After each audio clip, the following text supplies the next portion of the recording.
पहले श्री हरिवंश महाराज जी, महाराज जी आपके चरणों में कोटि कोटि प्रणाम। महाराज जी, जब मन में दो आवाजें आती हैं, एक कहती है ये कार्य करो और दूसरी कहती है इसे मत करो, तो हम कैसे समझें कि ये मन की आवाज है या अपने आत्मा? हृदय में चार वृत्तियां उदय होती हैं। एक निश्चय करने की, जिसे बुद्धि कहते हैं, एक संकल्प विकल्प करने की, जिसे मन कहते हैं, और एक चिंतन करने की, जिसे चित्त कहते हैं, और एक कर्ता और भोक्ता भाव की मैं करूंगा, मैं ऐसा भोगूंगा, उसे अहंकार कहते हैं। उसे अंतःकरण चतुष्टय कहते हैं। मन, बुद्धि, चित्त, अहंकार। ये एक का नहीं है निर्णय, ये पूरे चारों में मिलकर के होता है। मन संकल्प करता है ये क्रिया की जाए, बुद्धि निर्णय करती है ये गलत है। अब मन जोर पड़ गया तो बुद्धि को अधीन करके क्रिया करवा दी। क्रियाओं के साथ ज्ञानेंद्रियां और कर्मेंद्रियां भी लगी हुई है। पूरा जाल बिछा हुआ है। ये किसी एक के द्वारा नहीं होता कि मन करवा लिया। मन अकेले नहीं कर सकता, बिना बुद्धि के दस्तखत के मन नहीं कर सकता, और बिना चिंतन के मन बात को फाइनल में नहीं ला सकता।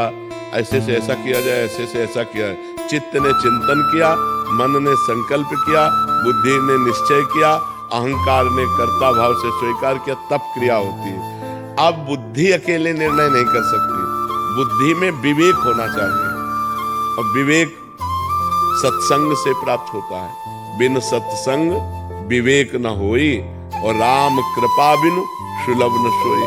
भगवान की कृपा के बिना सत्संग नहीं मिलता, और सत्संग के बिना विवेक नहीं होता।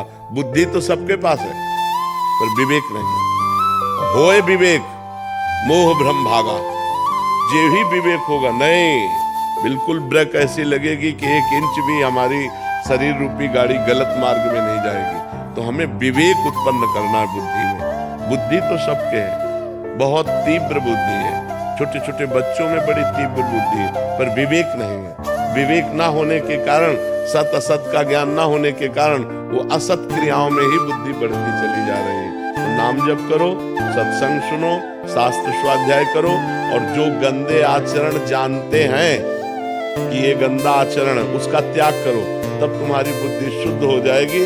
तब तुम्हें पता चलेगा ये मन की मांग है या मेरी मांग है।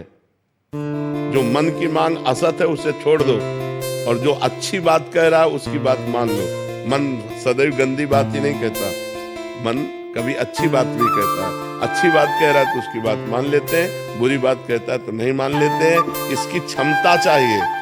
मन ऐसा नहीं कि तुम कह दिया हम नहीं मानते तो छोड़ देगा, नहीं। प्रमथन स्वभाव का तुम्हारे अंदर ऐसा मतेगा कि तुमको वही करना पड़ेगा जो वो चाहेगा, एकदम अशांति पैदा कर देगा। उस समय चाहिए राधा राधा राधा। अगर उस समय नाम जप कर रहे हैं, भगवान को पुकार रहे हैं, तो फिर मन शांत हो जाए। और अगर भगवान को नहीं पुकार रहे तो आपका मन असत मार्ग में ले जाकर गिरा ही देगा आपको।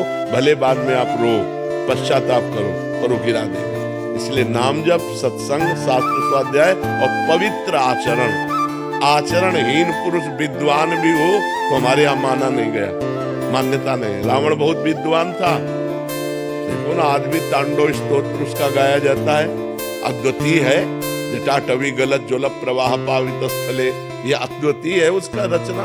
अद्वितीय विद्वान था, लेकिन आचरणहीन था, भ्रष्ट आचरण वाला था। इसलिए हमारे यहाँ चरित्र की पूजा की गई। राम चरित्र, चरित्र की पूजा की गई। चरित्र ठीक रखो। आज चरित्रहीन हो रहा है समाज हमारा। बच्चे